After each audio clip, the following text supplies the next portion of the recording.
Oi, meus amigos, estamos de volta com a leitura do livro Inteligência Emocional de Daniel Goleman e hoje a gente vai falar sobre o relax da ansiedade. Como eu me preocupar? Muito bom. E aí ele fala assim: oh, não, o silencioso está com um som estranho e se eu tiver de levá-lo para a oficina? Não posso arcar com a despesa. Teria de tirar o dinheiro da poupança do Jaime ou do Jamie.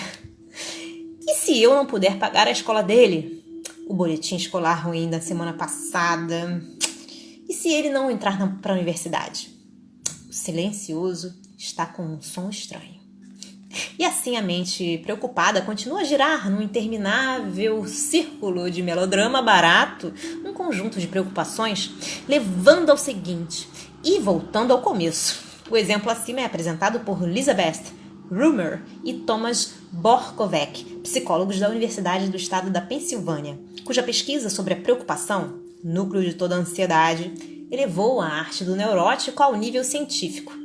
É evidente que não há mal quando a preocupação funciona, tentando resolver um problema, ou seja, empregando a reflexão construtiva, que pode parecer preocupação.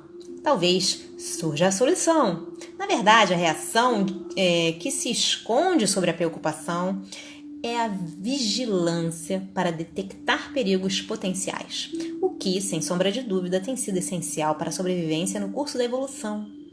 Quando o medo dispara o cérebro emocional, parte da ansiedade resultante fixa a atenção na ameaça direta, forçando a mente a obcecar-se sobre como tratá-la e a ignorar tudo mais que ocorra naquele momento.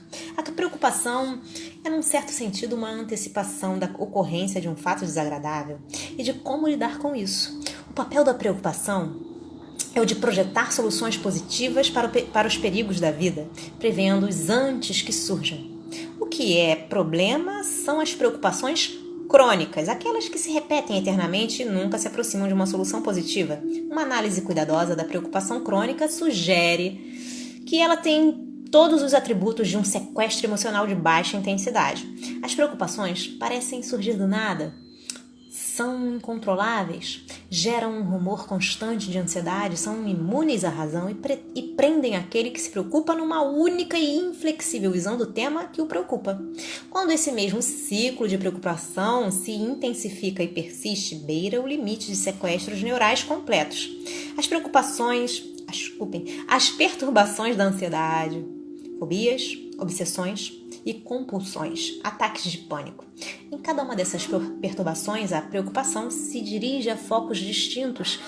Para o fóbico, as ansiedades giram em torno da situação temida. Para o obsessivo, fixa-se em prevenir alguma temida calamidade.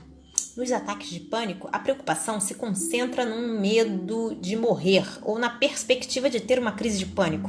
Em todas essas condições, o denominador comum é a preocupação exagerada. Por exemplo, uma mulher em tratamento de uma perturbação obsessivo-compulsiva cumpria uma série de rituais que duravam a maior parte do dia.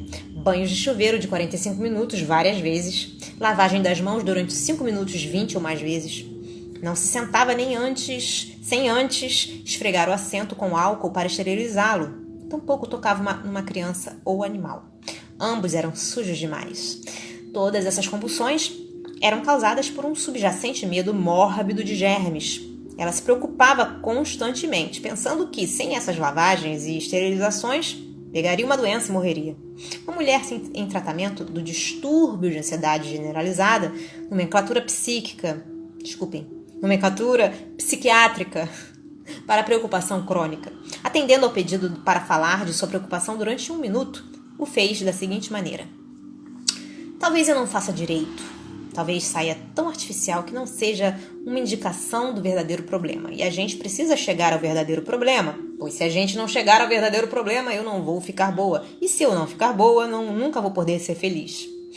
Nessa virtuosística exibição de preocupação com a preocupação, o simples pedido de preocupar-se por 1 minuto elevou-se em milésimos de segundos à previsão de uma catástrofe para o resto da vida. eu nunca vou ser feliz. As preocupações seguem, em geral, essas linhas de um monólogo que vai saltando de preocupação em preocupação e, na maioria das vezes, inclui catastrofização, a imaginação de alguma tragédia terrível. As preocupações quase sempre se expressam ao ouvido mental, não ao olho mental, quer dizer, em palavras, não através de imagens. E este é um fato importante para o seu controle.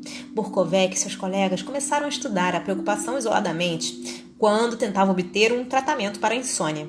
A ansiedade, observaram outros pesquisadores, surge sob duas formas, cognitiva ou com preocupações, e somática, com sintomas psicológicos da ansiedade, como sudorese, taquicardia, tensão muscular. Burkovec constatou que o principal problema dos insônios não era o estímulo somático. O que os mantinha acordados eram os pensamentos intrusos. Eram preocupados crônicos e, por mais sono que tivessem, não conseguiam parar de se preocupar. A única coisa que os ajudava a dormir era afastar as preocupações da mente, concentrando-as, em vez disso, nas sensações produzidas por um método de relaxamento.